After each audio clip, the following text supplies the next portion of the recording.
Here too, we shall be providing student monthly scholarship amounting to over 65,000 rural students and engaging over 1,028 teachers for rural India. My wife, Srimati Hemavati B. Hegde,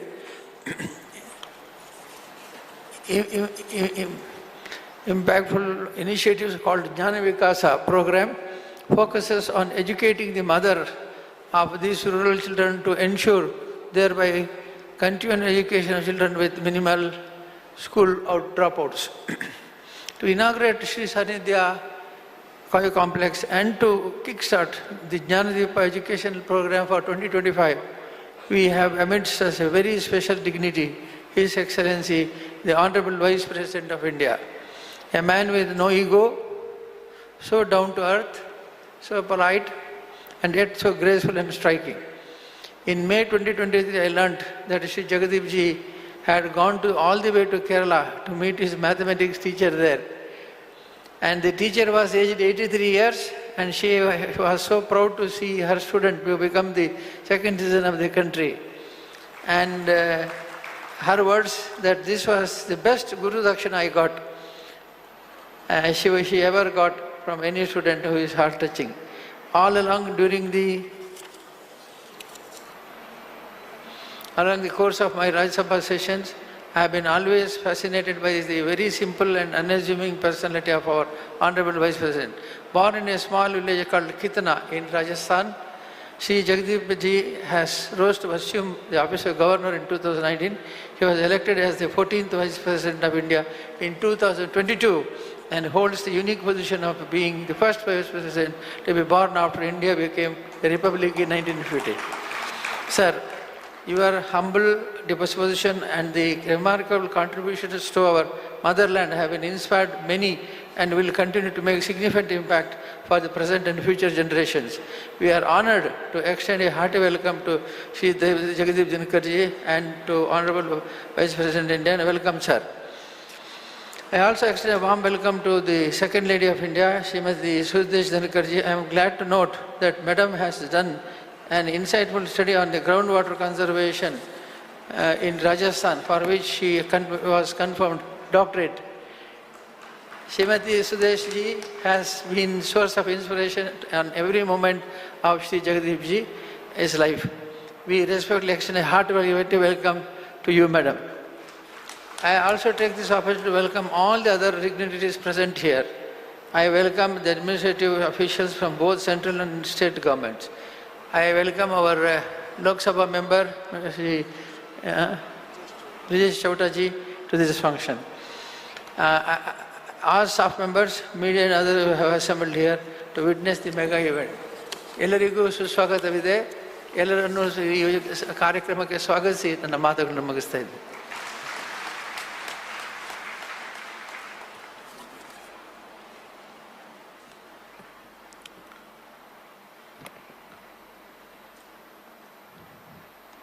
I request the Honorable Vice President of India, Shri Jagadeep Dhankarji, to launch Jnanadeepa program of 2024-25 by handing over Jnanadeepa scholarship sanction letter to 2 students.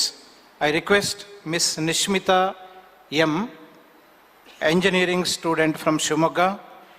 Also, I request Mr. Puneet M.N., Bachelor of Naturopathy and Yogic Sciences student from Maddur, to collect the letter.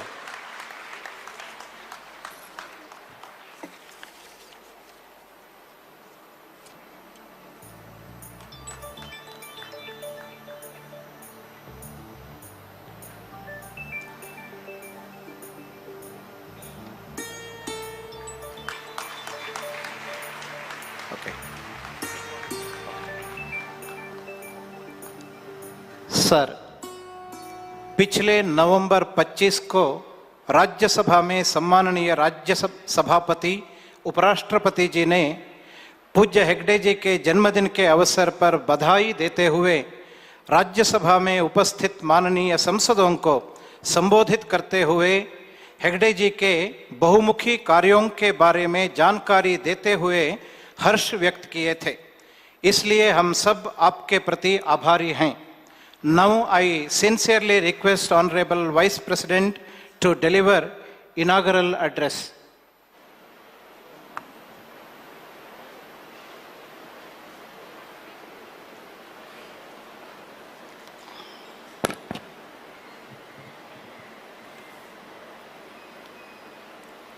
Most revered Padam Vibhushan awardee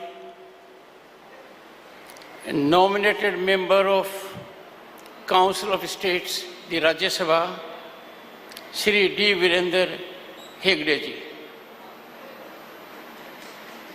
I am honored and privileged to preside over a chairman Rajya Sabha where we have someone like him reflecting sublimity, sterling qualities and wisdom. When the invite came, I felt blessed. Me and my wife, Dr. Sudesh Dhankar, shall ever be grateful to you, sir, for making available to us this opportunity. Captain Brijesh Chowta, young, dynamic member of the House of People, Lok Sabha, from Dakshin Kannada. The power behind Shri D. Virender Hegde, Srimati Hemwati Hegde, defines control without control. Sri Surendra Kumar, Sri Harshendra Kumar, and distinguished audience. It is an absolute privilege and honor to open Sri Sanidhe, the recently built cutting-edge Q-system complex that is intended to improve devotee convenience. I commend Padam Shri Dr. Hegde for envisioning and then realizing the construction of a contemporary Q complex with wholesome object of enhancing the waiting experience for devotees seeking darshan of Sri Manjunath Swami, our God. Ladies and gentlemen, the outstanding feature of this complex is convenience for devotees and availing of technological advancements. India is a spiritual center of the world, and this place is a testament of it. Under the divine gauge of Bhagwan Sri Manjunath, there is reflection of religiosity, sublimity, harmony, and peace of mind. The divine feeling here is beyond expression. Millions throng to this place in search of solace, blessings, and a divine connection. The Sanidhe Q complex is beyond a physical structure. It is just not a building. It is a manifestation of our collective commitment to inclusivity, hospitality, and service. Congratulations to all who converged to realize this magnificent facility. Ladies and gentlemen, I have gone through it. The facilitation is unique. It evidences concern for those who in earnestness come to seek divine blessings. A soothing change in recent years in our country has been infrastructural growth that is germane to our religious places. This needs to be applauded as these are centers also of our civilizational values. Religious institutions are emblematic of equality, since there is no individual is higher before the Almighty, the God. We should reinstill the idea of equality in religious institutions. When precedence is accorded, when priority is given to someone, when we label it as VVIP or VIP, this is belittling the concept of equality. VIP culture, friends, is an aberration. It is an incursion when viewed on the anvil of equality. It should have no place in society, much less in religious places. I hope this Dharmasthala, being led by a luminary of our times, will serve as an example of egalitarianism, and let us shun for all times VIP culture. The very idea of VIP darshan militates against divinity. It should be dispensed with. Religious institutions in our country are beyond sites of faith. These are centers of community service, and this place has made huge contribution in education and healthcare that is worth applauding and worth emulating. What a pleasant surprise to me was the extraordinary efforts made by this institution in serving rural India. Our Bharat lives in villages. Our path of progress has to go through villages. Villages define our way of life, our democracy, our economy. It is in villages that the heartbeat of India resonates, and it resonates in high decibel. The development of these areas has to be our topmost priority. It is our sacred duty, and the best way to transform is education. Education is the most impactful mechanism to bring about equality. It is the best effective mechanism to decimate inequities. I urge all religious institutions to make one particular effort, and that is to make aware our generation, our young people, of our civilizational depth. I am concerned on occasions that our young children and youth are not exposed to the virtuosity, the wisdom, the knowledge, the depth of our civilizational gold mine. These institutions can catalyze it.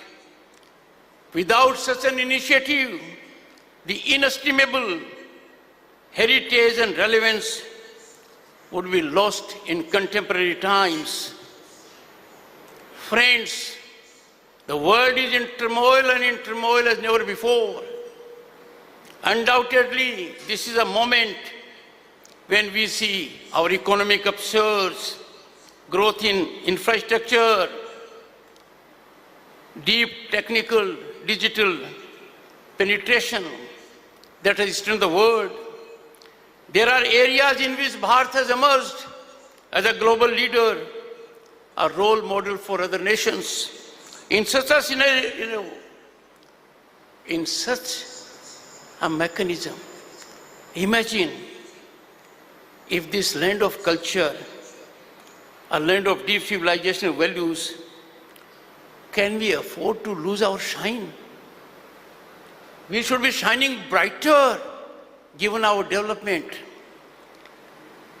When it comes to humanity's welfare, Vasudev Kutumbakam, we are a nation messenger of peace. We promote harmony, equality, tranquility. There is now urgent need in the country, ladies and gentlemen, to ensure, to think, to reflect on deep political divisiveness. Political climate in the country is a challenge as much as climate change. We have to work to harmonize it. We cannot ignore our long-term gains, commitment to nationalism for short-term gains. The political temperature in the country needs to be moderated by rational minds. All our stance has to be dictated and pivoted firmly by one consideration: goodness of the nation. We must strive to keep nation first in all situations, because this country, home to 1/6 of humanity, is nerve center, cultural center, spiritual center of the planet.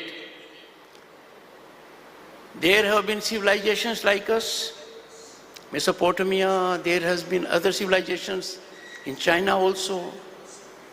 But look at, we have survived. We are surviving. We are thriving. People flock to this country to seek solace, to seek wisdom, to gain knowledge, to discover divinity for themselves. I appeal to everyone in this country from this religious platform to give and accord due precedence, priority to expression and dialogue. Dialogue and expression, they define democracy. If our right of expression is curtailed, diminished, the best of an individual cannot come forward.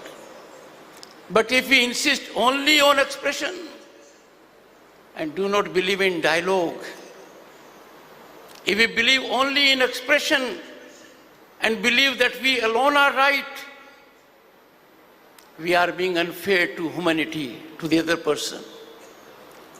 Dialogue and expression have to go hand in hand. It is dialogue that makes us realize the importance of the other point of view. I therefore call upon everyone. A dialogue is the greatest reliever of any tension. A meaningful dialogue with positive approach can bring about solution to problems that are turning out to be very painful for our society. Democracy has no meaning unless people are able to express and engage in dialogue. I am a worried person. The most sanctified platform, the most authenticated platform in democracy for dialogue emanates from the people. The people elect their representatives to parliament and legislatures. It is bounden duty of public representatives to voice concerns of the people. They must offer solutions. They must work to realize aspirations of the people. But if those who are obligated, constitutionally mandated to engage in dialogue, engage in disruption, then things go wrong. Things go wrong for a very difficult situation, because there can be no vacuum in society. If parliamentarians and representatives of the people will not engage in their activity, the vacuum will be filled. People will agitate on the streets. People go in chaotic mode because they have to find expression of their problems. They have to look for their solutions. I therefore urge, wake up. We are cliffhanging as a parliamentary institution. We are very close to eclipsing. We are getting into irrelevant mode. time for these temples of democracy to be vibrant for expression of views, healthy dialogue, consensual approach that was reflected by Constituent Assembly in evolution of our Constitution. I call upon everyone who represents people to soul search, because we are in the last quarter of the century for celebration of our independence. We have set a target for a developed nation at 2047. It is no longer a dream, it is our object. It is achievable, but we all have to believe in our nation, in serving the nation, and rise above partisan approach when it comes to development or national welfare. I call upon the people, they have power of social media. I call upon youth, generate pressure on your representatives. Audit your representatives, because your watchdog positioning will account for success of democracy. Once you do it, the representatives will shine and outshine in service of the nation. Friends, I need to caution you on something else. While India is rising as never before, global institutions are accolating us, forces against India, forces inimical to our interests, forces that do not think well of us are conversing in one form or the other. They want to destabilize our institutions. They want to taint and tarnish our constitutional positions. They want to run down our progress story. We must neutralize these forces with total command, and that can be done when there is eternal vigilance. Eternal vigilance is the price of freedom we have to pay. And I therefore call upon everyone, individually and collectively, to serve the nation. Imagine in a country like ours, people challenge law enforcing authorities. They challenge public order. They come to streets if there is a court summon. Is it the way to function in a country that is Bharat? Can we allow people to be law unto themselves? Can we allow these people to be loose cannons in society? Anyone who challenges law and order and public order must be held accountable. How shameful it is for us, how painful for it is when we see public property being destroyed, public property being set on fire. Can we allow it? They are enemies of the nation. These people, these nefarious elements must be dealt in an exemplary manner. They must be brought to law.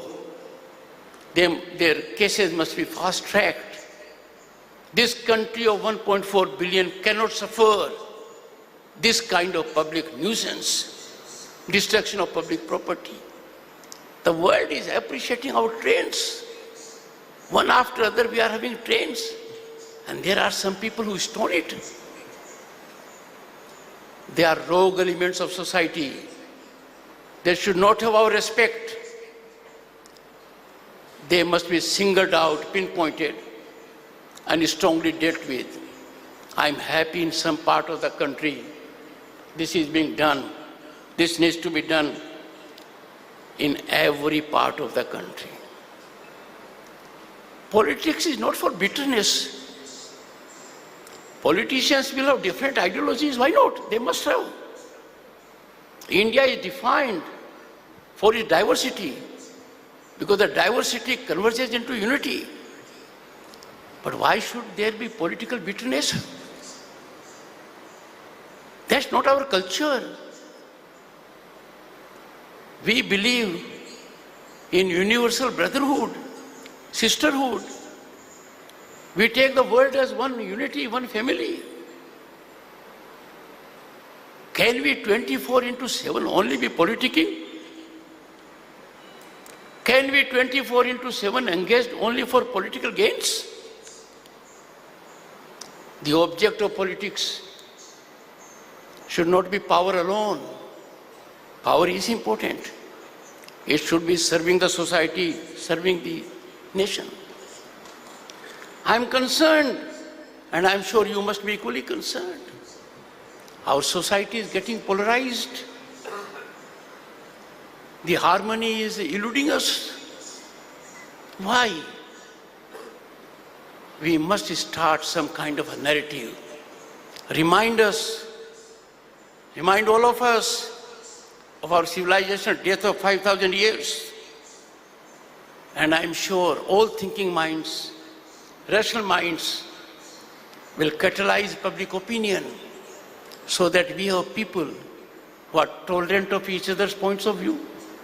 You may not agree to someone, but please hear him or her out. Declining to hear the other point of view is arbitrary, inhuman, because that point of view may be the right point of view.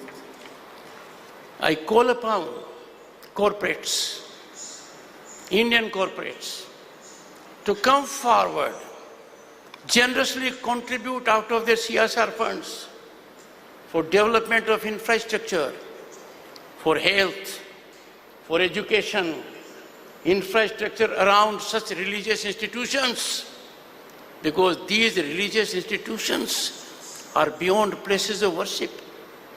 They are nerve center of our culture. This will help imbibe in our youth, in our children, cultural values that make this country different from other countries. We are a nation that cannot be driven like the Western world by mere materialism. We believe in sterling worth of life, spirituality. We want to face divinity, live with divinity, and that is why our children in early age must be exposed to our cultural ethos and values. Friends, the foundation of our national transformation which is taking place, but it can get accelerated if all individuals, all citizens commit to 5 pillars which I call as Panch Pran. 1, we must promote social harmony. We must believe in social harmony that transcends diversity, converts diversity into national unity.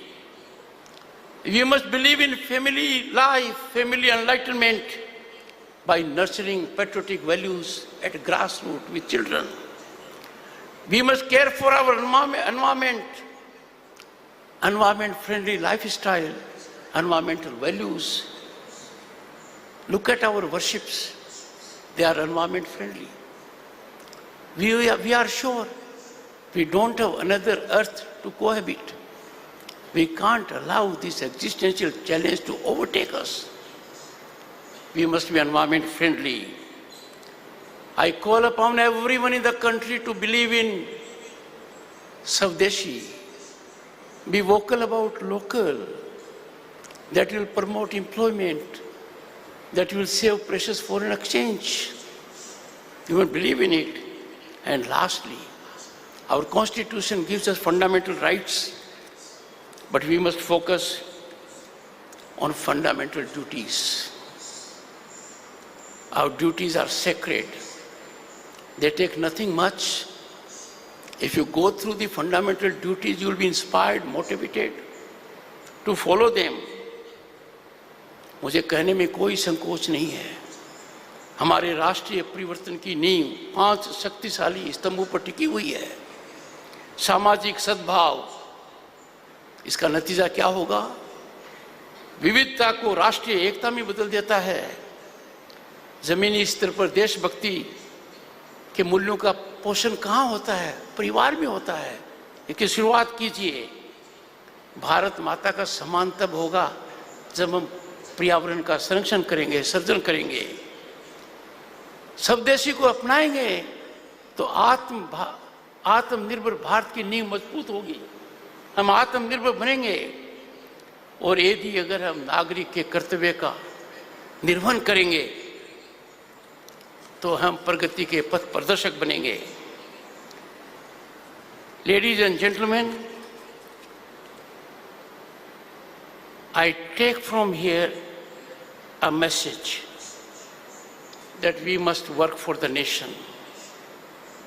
I take from here a message that every individual must be energized to put the nation before self. No consideration, individual, ideological, organizational, can override our national interests.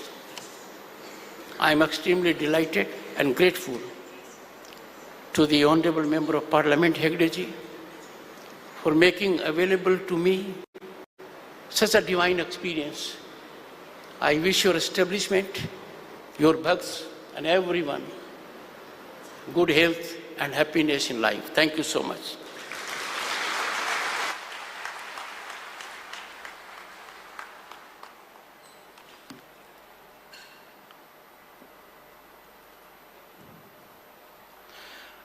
I request all the dignitaries and the audience, please stand up for national anthem.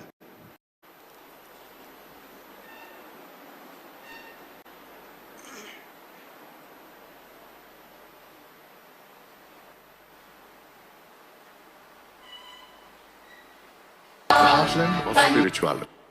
Is one of India's जनगण मन अधिनायक जय हे भारत भाग्य विधाता पंजाब सिंध गुजरात मराठा द्राविड़ उत्कल गंगा विंध्य हिमाचल यमुना गंगा उच्चल जलधि तरंगा तव शुभ नामे जागे तव शुभ आशीष मांगे गाहे तव जय गाथा जन गण मंगल दायक जय हे भारत भाग्य विधाता जय हे जय हे जय हे जय जय जय जय हे